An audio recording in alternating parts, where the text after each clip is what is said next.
Hero. Eddie Money is the winner, 2-1. It sounds like the videos went over well with everyone, which is always probably the most important thing. Oh, Jesus, I got a lot to say. This might be a long one. This might be a long one, and I would say if it's long, Jay's the only one that'll watch it, the whole thing. Okay, here's what's kind of funny / weird. Jim and Jay both mentioned like a Halloween theme. There was no intention of that. And then when I submitted these like 3:30 in the morning, when I got to work, I just played both songs because I bring my Bluetooth speaker, and I said, I'll just play those two songs to get the morning going. And as they were playing, I was like just picturing the video, the Eddie Money one. I'm like, man, fucking like a vampire. It's kind of Halloweenish. And then I was thinking, too bad I didn't do. But the rainbow one, as Jay said, it was kind of like creepy, scary. So I guess it was a Halloween theme and wasn't even like I didn't even think of it. Jay, Jay. Um, First of all, the hairdo. I know you said you were dressing up as someone. I'll tell you what, you should keep that. It was a good look. I liked it. Kind of like a man bun there going. It was a good look.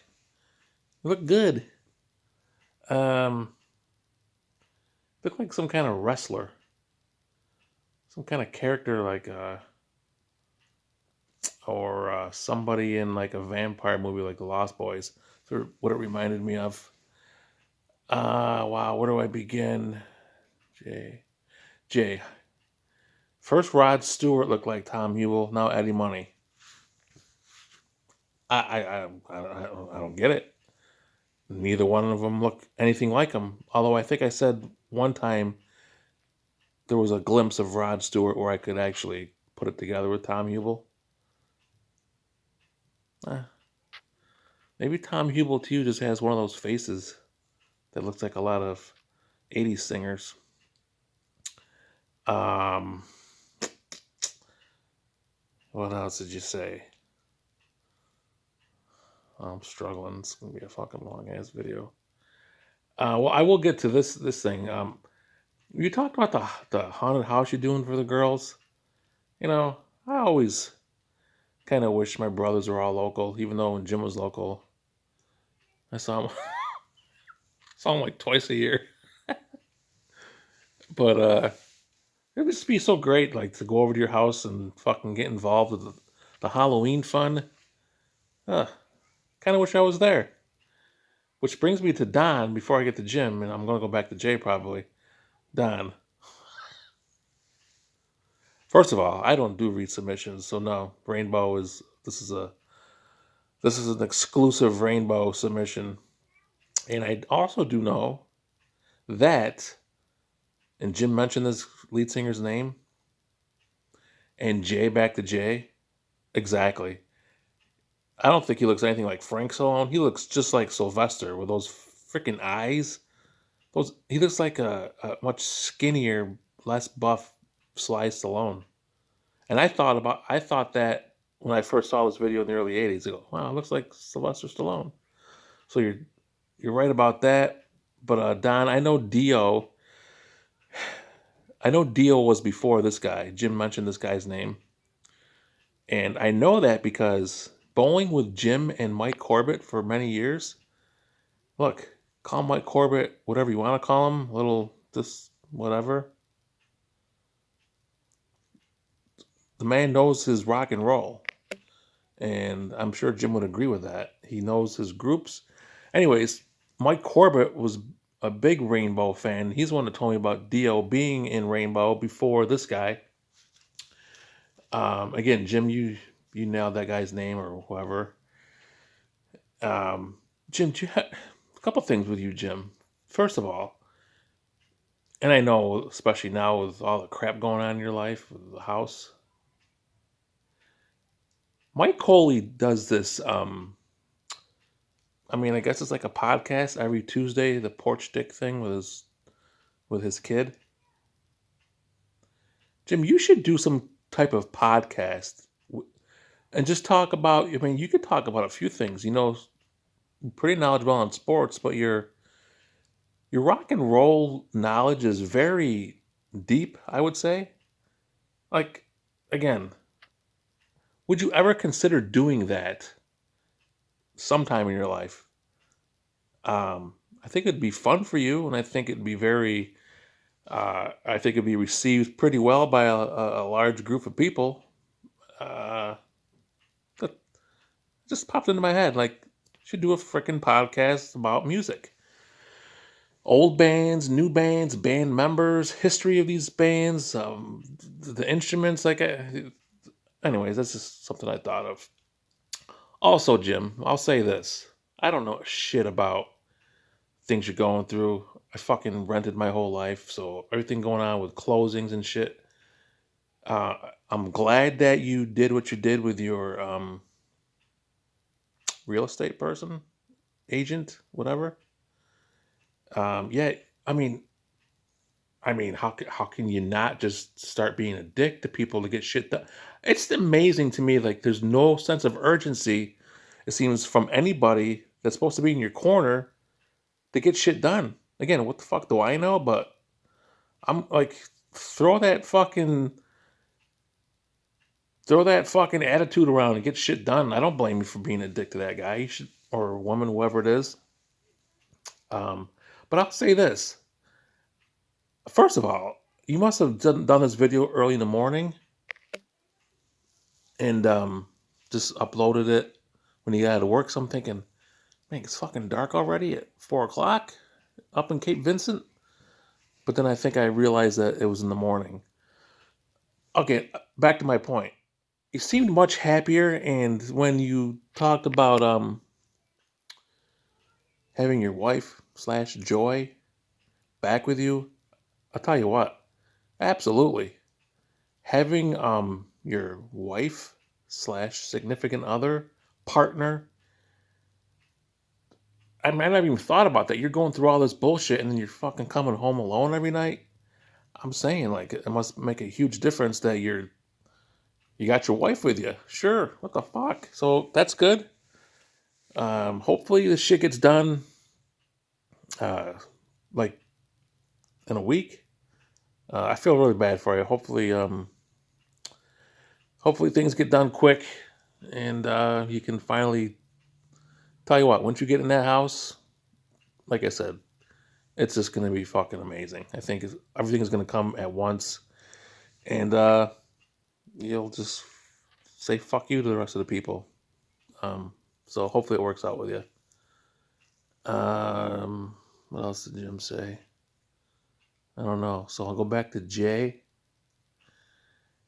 Jay, you're talking about Blake Snell, the Rays.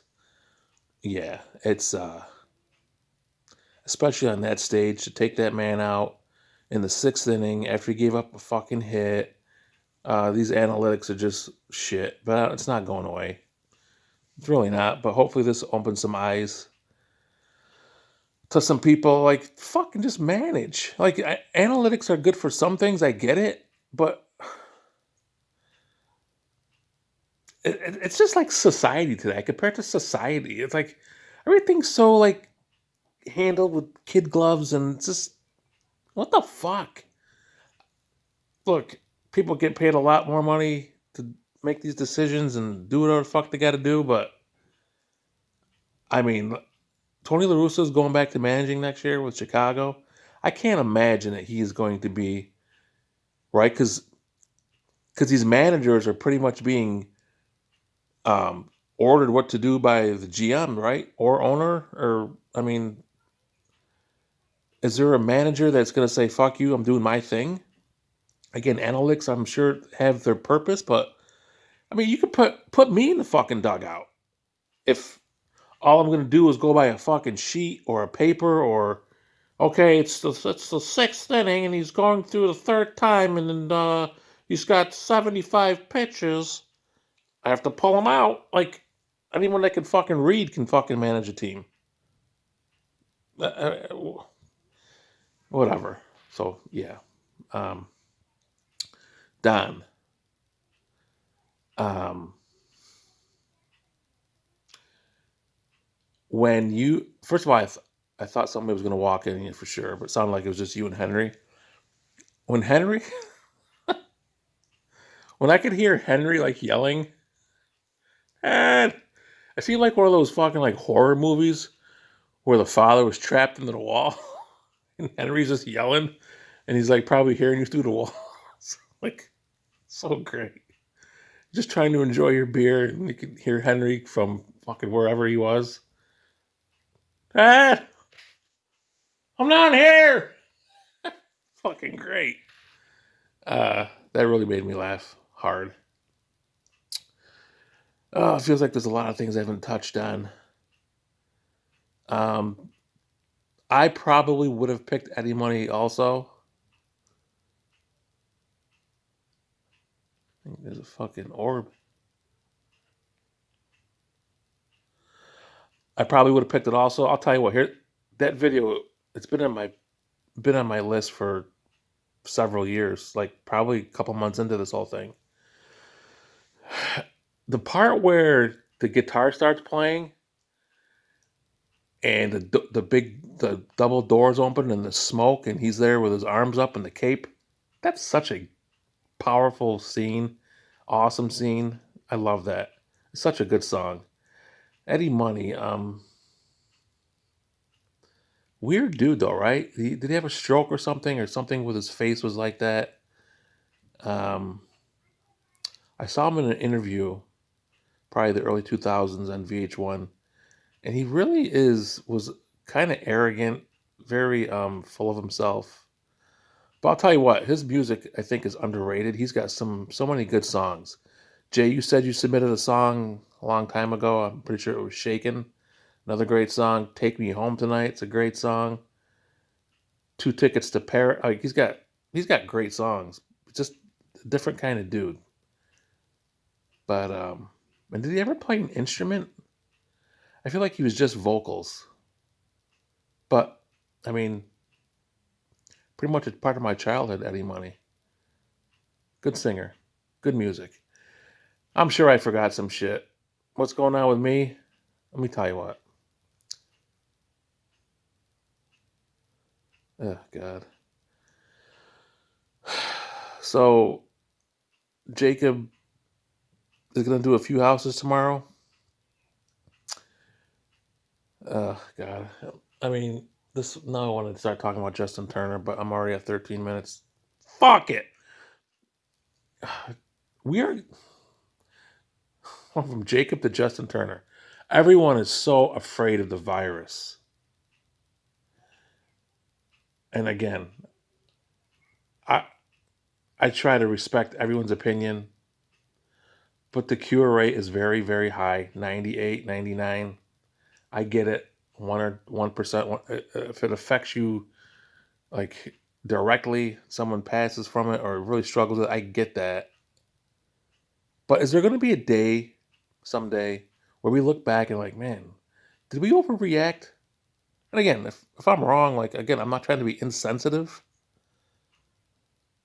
but the fucking kids are gonna be wearing masks. And if you want to hand out candy, wear your fucking mask.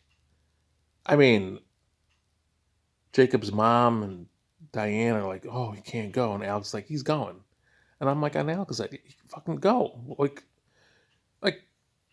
we're gonna go to like the fucking houses we know, Linda, the Riverside and Roosevelt, and then we'll be done. And he's gonna be wearing a mask. And the person at the door will be wearing a mask. Or to put the fucking candy on the porch. There's ways around shit. So Justin Turner, to that point, I mean, listen. Oh wow, this could be a whole fucking another 10 minutes. I'm gonna try to make it quick.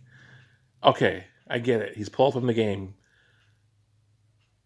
Now he's been hanging around the dugout for a couple hours with guys. So now you pull him out of the game. Where is he in the locker room? Is he wearing a mask? Is there security around? And he gets out onto the field. He takes his mask off. So Here's my thing. I really would like updates in the next few weeks of how many Dodgers are now infected with this. I mean, because this could be a big thing. Like if the whole team's sick and like, oh, we're gonna fucking die. Okay, it's a big thing. What if not many people catch it and they're fine? And here's the other thing. He's getting ripped for being so selfish. Anybody else put yourself in his shoes. You just won the World Series. You're probably never going to do it again. It's definitely your first one. This season's been so stressful and so with COVID, and so the third out's made, and you're just going to say, I'm not going to go out there because I have Corona. And then you would have the other people say, I can't fucking believe that they wouldn't let him out there. This shit, that's ridiculous. It's gone too far. They won the world. It would have been those people talking. Somebody give some feedback on the Justin Turner thing. Um, I don't blame the guy, and it didn't seem like his teammates were too concerned. Um, it's a touchy subject. I get it, but that's my take on it. I don't blame the guy one bit for going out there when they won the fucking World Series. That's what you play for. Whatever. I might get blasted, but that's just my take. 1640.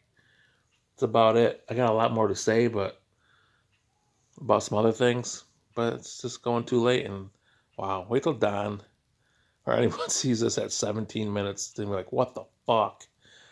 All right, guys. Talk to you later. Assalamu alaikum. Trump 2020, bitches.